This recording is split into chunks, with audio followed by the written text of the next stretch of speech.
Doctor Mohammad Yunus জাতিসংঘের সাধারণ পরিষদের অধিবেশনে যোগ দিতে আমেরিকায় গেলে সেখানকার ন্যাশনাল পাবলিক রেডিও বা এনপিআর-এর সাংবাদিক তাকে প্রশ্ন করেছিলেন যে তিনি ক্ষমতায় আসার পর থেকে বাংলাদেশের সংখ্যালঘুদের ওপর, বিশেষ করে আহমেদিয়া সম্প্রদায় এবং হিন্দুদের ওপর ব্যাপক আক্রমণের ঘটনা ঘটেছে।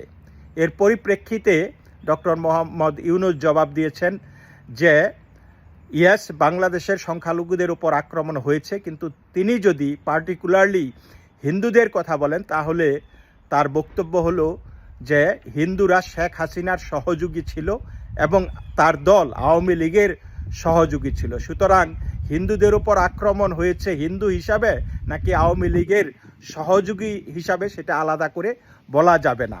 তো দর্শক, কি নির্লজ্জ কথা তিনি বলেছেন। আপনারা কি তার কথার সাথে একমত? কমেন্ট করে জানাবেন।